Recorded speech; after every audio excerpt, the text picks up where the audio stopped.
Hey people of YouTube, it is C-Man E-Man. What is up? This video will be about anger and enemies. The first verse will come from Ecclesiastes 7:9, and it reads, "Be not hasty in thy spirit to be angry, for anger resteth in the bosom of fools." Sometimes in life, people are going to make you angry, or life situations are going to make you angry. Here's like an example about people being hasty to be angry, right? You guys heard of the Freddie Gray incident, right?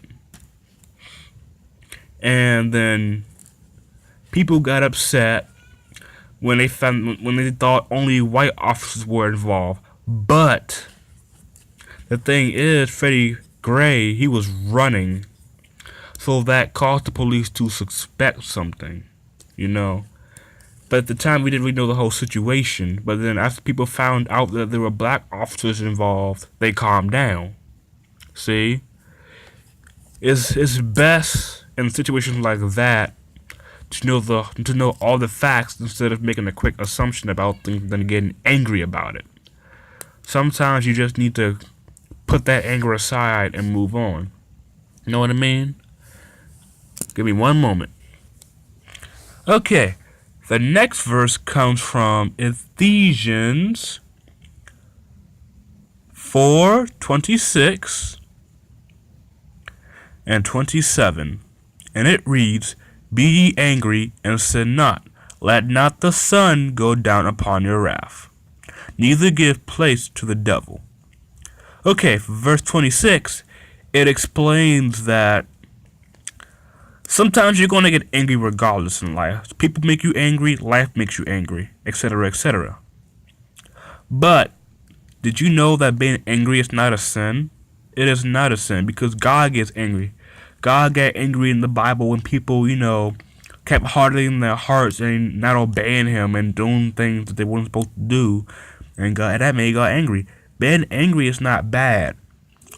But what you do with that anger depends on whether it's sin or not. If you use that anger to instances like, war, fights, that cause pain to somebody, or to yell or scream like, you suck, blah, blah, blah, blah, blah. You know what I mean.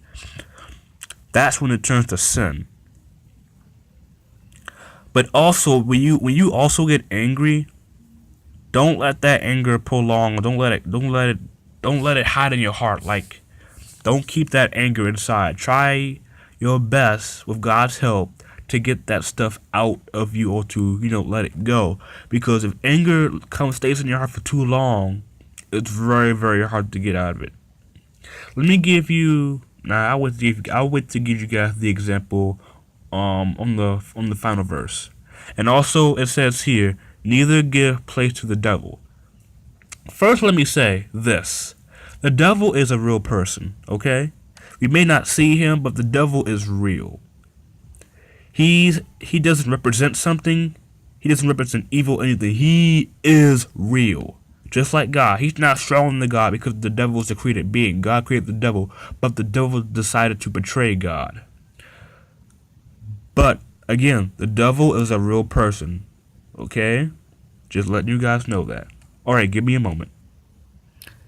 Okay, the third verse here is from Matthew 5:44, and it reads, "But I say unto you, love your enemies, bless them that curse you, do good to them that hate you, and pray for them which despitefully use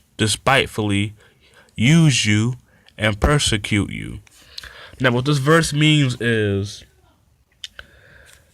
there's going to be people in your life that are just going to hate you. They just can't stand you. They just want to tear you down. There are people in life that don't want you to succeed, but the Bible says love your enemies. Love people that hate you. Pray for them. Do good unto them.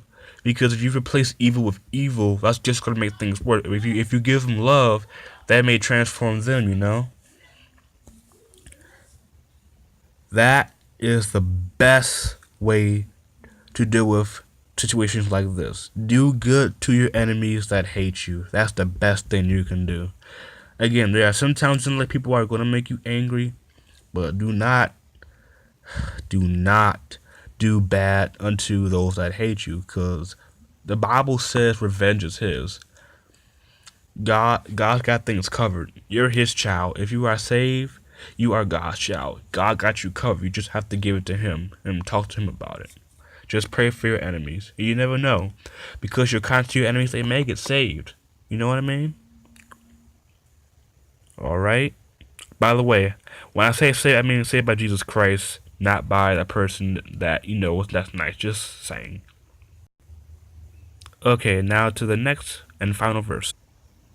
For the final verse, it is from 1 Peter 5:7, and it reads, "Casting all your care upon him, for he careth for you." Again, about the anger part.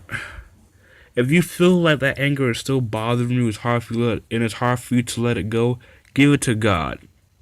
He will help you. Like, let me give you an example in my life. Sometimes some people come over. Sometimes family makes me upset because, some people do dumb things or things that don't make sense. And you don't understand. And, let me see if I think of something. Sometimes, okay, here's one. You may have siblings or a cousin or honestly, parents that make you angry.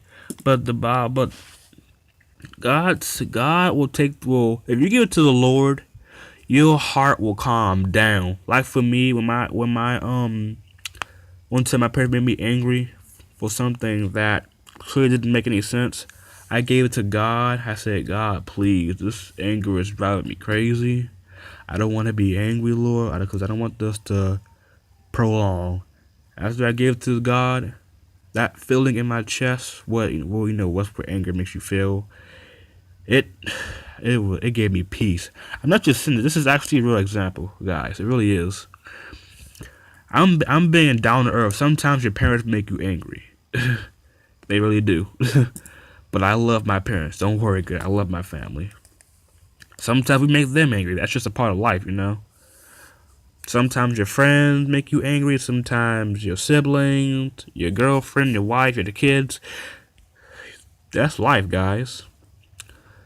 But yeah, give God your troubles, give God your burdens, and He will give you peace, guys.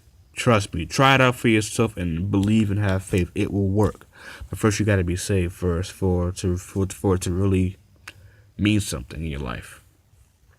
Alright, guys, that was my video about anger and enemies. Hope you enjoyed it. If you learned something from the video, comment below, and guys, have a blessed day. Good night.